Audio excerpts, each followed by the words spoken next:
Shigeru Suzuki, or also known as Akihito Tsukushi under his alias, is one of the greatest contemporary mangaka of all time. With an exceptionally high level of skill in both literacy and illustration, he continues to depict some of the most nitty-gritty and ethereal concepts known in this medium. These concepts always leaving readers with some kind of intense congenital feeling. Whether it be happiness, sadness, fear, or disgust, Akihito intends to bring out those emotions. Does so without fail. He is a mangaka who finds beauty in devastation, finding the most horrific ways to both torture and test his cute and endearing cast of characters, whilst also utilizing their despair to make them grow, pairing them with some of the most nitty-gritty concepts you'll find in this medium. A man not afraid to showcase certain ideas, no matter how taboo a topic it may be. A man who was recently flamed by the internet because he exists, I guess, and responds with Nanachi posting. God, he's brilliant. An author who can create some of the most visceral and disturbing concepts seemingly out of nowhere, demanding your attention with a relentless force that refuses to not let go, no matter how much you wish to avert your gaze. So friends, I ask, what contemporary manga does a man of such caliber read? What does a man with a mind so wicked, so brilliant, find enjoyment in? It's girl love. Akihito likes lesbians. Hell yeah.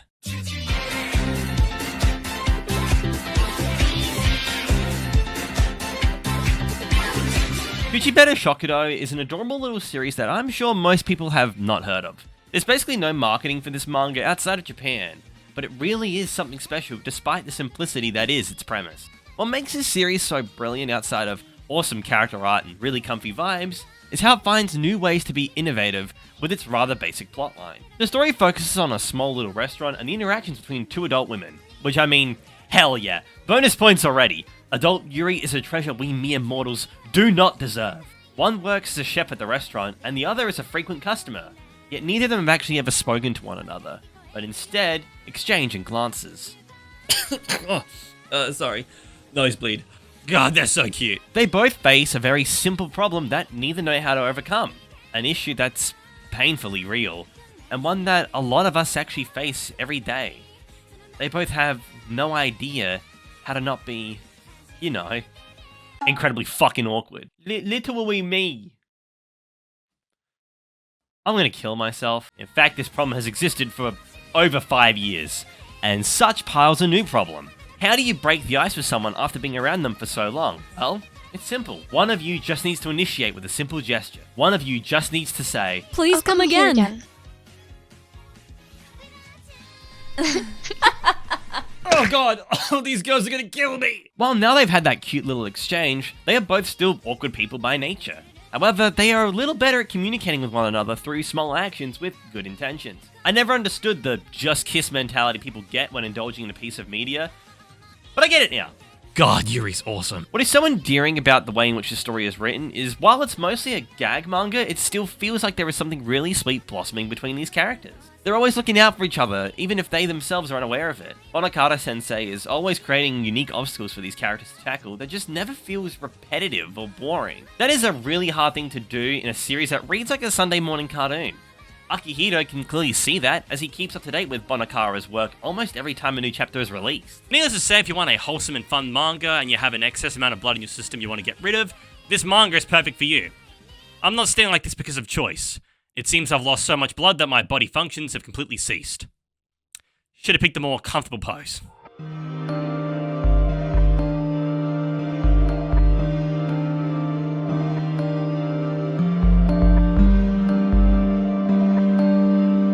Tsugumi Project is the one manga on this list that bears the closest resemblance to Akihito's work, but the world and characters that Ipparu has brought to life in their manga is one that naturally would draw people like Akihito in. Of the manga on this list, this is my personal favourite that I can wholeheartedly recommend. The story revolves around a man named Leon, a French soldier taken away from his family and branded a death sentence. He is offered a chance to escape the penalty alongside other convicts if they can successfully recover a dangerous weapon that is said to remain inside the remnants of Japan after it bared the wrath of nuclear war. The weapon, codenamed the Tsugumi. Japan has remained inhabitable for over 200 years due to the irradiation and the roaming of mutated monsters that reside within it. Given 1 year to find the weapon, they are dropped into this hellscape when their plane suddenly crashes. Leon, with only his wits, must survive this place, finding food, water, and shelter all on his own, while fending off against the monsters that inhabit this land. However, this cityscape is ruthless. He is surrounded by groups of monsters who begin to unleash their brutalizing force. Though on the cusp of death, he manages to survive when a small girl with talons and a giant-like tiger beast come to his rescue. As the man wanders, it seems the half-avian girl is drawn to him, watching over him as he ventures into the ruins of this city, only for their inevitable reconciliation. When asked of its name, the child simply responds with Tsugumi.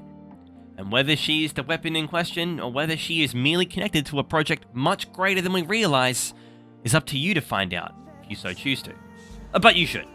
And if not for the premise, Then for the art, I mean, goddamn, look at this shit! Mamma mia! The art in this manga is super compelling. You get random pages like this that are fully colored.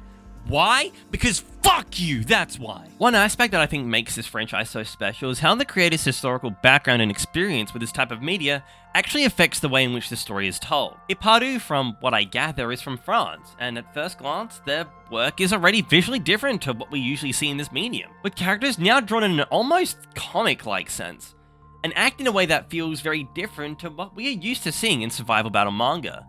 Their views are completely, I guess, untainted, you could say, writing a story and characters they themselves find incredibly interesting, whilst maintaining their own personal style that is, again, beautiful yet unconventional. With time, this series was eventually picked up by the Conchita Publication Company for both Japanese and English release, and oh my god, am I happy it did. Because it's a series that absolutely deserves to be on people's shelves, right? I was so excited that they even got an English release here in Australia, because, I mean, manga tends to be some kind of like suppressed medium, I guess you could say. I imagine due to the subject matter and stuff like that. But that being said, we've got like Dick Fight Island on the shelves everywhere. I have a copy of that too, by the way.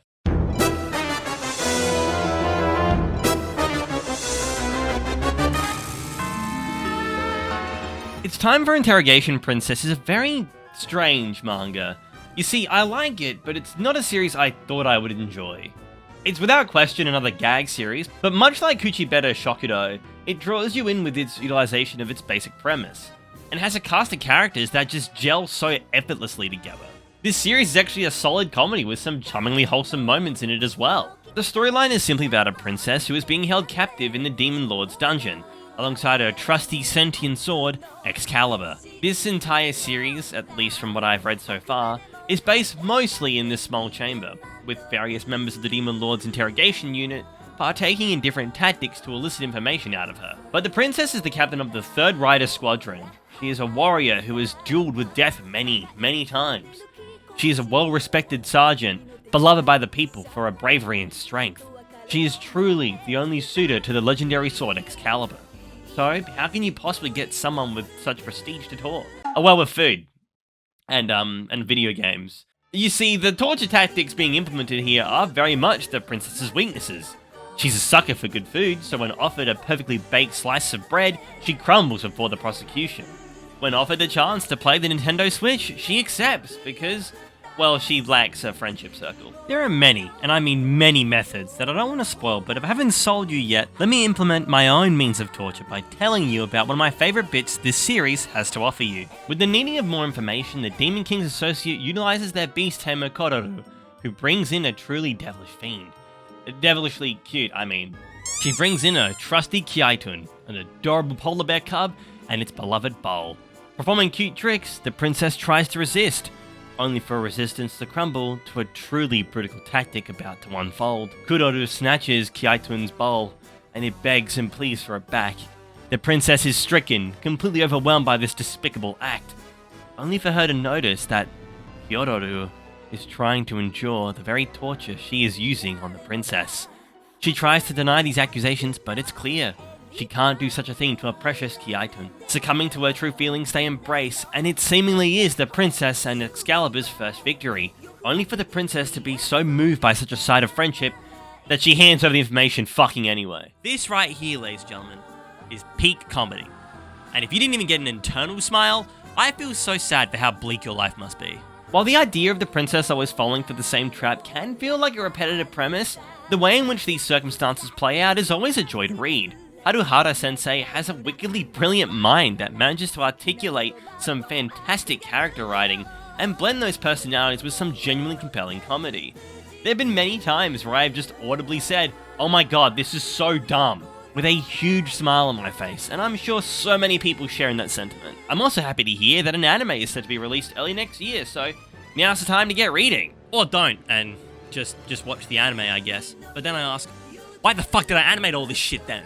Don't you betray my hard work, and don't you betray Kyotan in manga form! Ohio, Sekai, good morning, world. Thank You Isekai is a parody isekai manga that feels like a Scott Pilgrim comic with heavy Japanese influence. The visual style obviously is one thing, but it's in its jokes and tone that bears the most similarity. Within 2 pages, you meet our main duo, Chiba Yusaku and Shina Shio, who on the very next page die. One of a heart attack and one of, well, literally getting isekai. They immediately awaken in a new world with new forms and now must live their lives in this fantasy world. That is quite literally the premise, but I swear, if you're a big fan of dry comedy, this series might just be right up your alley. It's not a series that is inherently mocking the isekai genre or reinventing the entire wheel, but it does play on some pre-existing themes and finds new ways to manipulate them. A great example is how in many isekai type shows, Protag-kun will have some kind of personal menu screen that allows them to check their levels and status. It's a screen that can only be seen by the user. Whilst in this series, the screen is hilarious for 2 reasons. Our main leads can access their menus, but those menus exist above their heads, making it completely useless unless someone else reads their stats to them. One of our characters is an elf who has great stats across the board, with potential to even use magic, whilst the other is quite literally lacking in every conceivable department, and they get the fun job of being forced to remember that ego-threatening fact every time their friend simply asks about their own stats. He's both a loser in and outside of work. Little wee me. I can't keep going on like this. That is so fucking simple and dumb and yet incredibly genius. This series also plays on the idea of battle damage quite effectively as well. Slimes in this world are known for only dealing about 1 damage. However, HP seems almost completely pointless, as even losing 1 HP hurts a crap ton. It's as if these numbers just disappear and appear for no reason, as people still feel a human amount of pain when attacked. Once again, incredibly simple, but absolutely brilliant. I also really adore the little tidbits of character development you're given throughout the chapters to just give the series some additional flavour.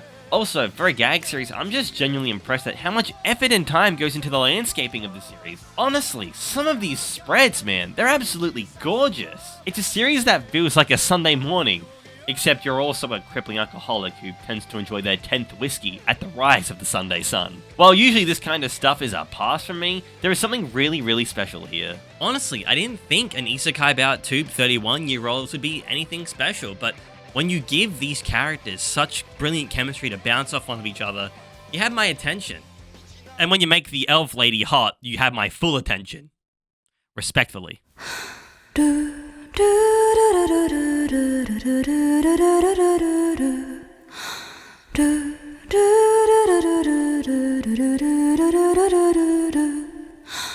The final series on this list is the newest and most contemporary manga on here. Izumi and the Dragon Book is quite literally a series that only recently debuted, so naturally it isn't a manga that's garnered a huge amount of attention. But with just 1 chapter, it had already stolen Akihiro's heart, as well as my own. Nagi Miso is a mangaka who hasn't had much luck in the manga sphere, but I think Izumi and the Dragon Book might just be the franchise to get their foot in the door. Visually speaking, it's a phenomenal read with action sequences that feel super fluid and energetic. The storyline of this manga is also great with a fantastic cast of characters who will walk us through it, but what really sold me on this series is how in just 1 chapter, it's created a world that feels lived in. With only 50 plus pages, it has already sold me on the universe it's presenting. Nagi Miso has created a world that exists around these central characters, but it's not a world built specifically for them. The world presented in Izumi and the Dragon Book feels grand and lived in, and the goal of the main cast feels quite small in the grand scheme of this universe. And that is an incredibly hard thing to write, especially in the form of 1 chapter, but when done effectively, you can create a really cool story. In this world, there exists a book. This book is said to cover all pre-existing and currently existing dragons, and with such knowledge, it's believed it can show adventurers the true pathway to their dreams. This book, is called The Dragon Book, and it's a bestseller for the publishing company, the Sword and Friends Corporation. Yeah, you can buy this book at your local 7-Eleven. Ah, American lingo, am I getting it right? What the fuck is a Walmart? The Dragon Book is the Sword and Friends Corporation's most purchased and beloved book. The only problem being, this speedstory is purely based on the recountings from adventurers, with no official verification, because, well, dragons are scary, and I think that's pretty fair reasoning. But the head of the editorial department isn't fond of building their corporation on the backs of rumors. He plans on revising the entire book to ensure a prosperous future for the guild, and to cement the agency as one of legends. And so they hire Alf, an adventurer/bodyguard with an extensive amount of training and knowledge when it comes to taking on hunts. They seem to have a really prolific understanding of dragons, which makes him a more than suitable candidate, as well as a rookie reporter named Izumi, who proclaims their childlike appearance is actually due to a curse laid upon her by another dragon, deeming that such an experience also makes her the right reporter for such a task. Together they team up to find the dragons listed in the book and verify all that has been stated within it. Do you see what I mean by when I say the universe that's present in this series feels quite extensive? The writing agency is just one small part in this forever expanding world. In just the first chapter, we get a gleam of how vast this universe is through imagery of our characters scaling rocky terrain, to spending time in restaurants and stores to collect and verify information about the specific dragon they are currently looking for. The dragons themselves are designed and expressed in different and unique ways, making their habits and overall presentation a part of the story itself.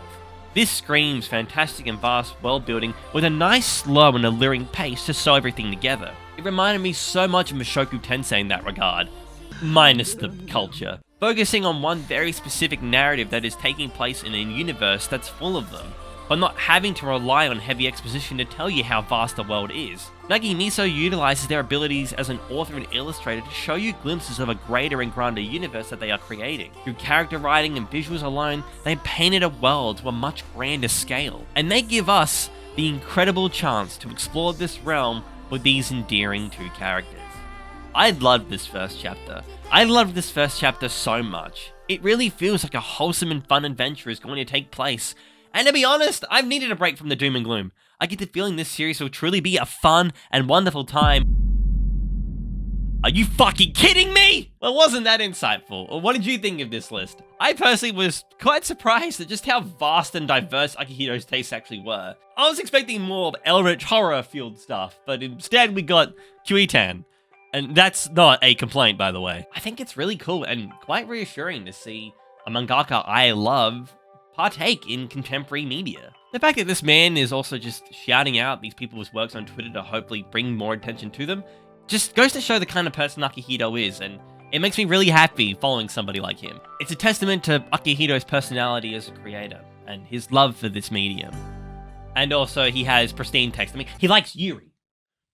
Truly a man of the finer arts. Thanks everybody for watching this video. Please consider giving these manga a read, or maybe even purchasing yourself a physical copy, huh? Maybe buy one of those. Anywho, I'm off. As you can tell, I'm in my PJ, so I'm ready for Betty buys. I'm still bad at outros, so instead, I'm just going to go through in explicit and graphic detail the process of circumcision. Circumcision starts when a metallic bell-like instrument is placed under the foreskin.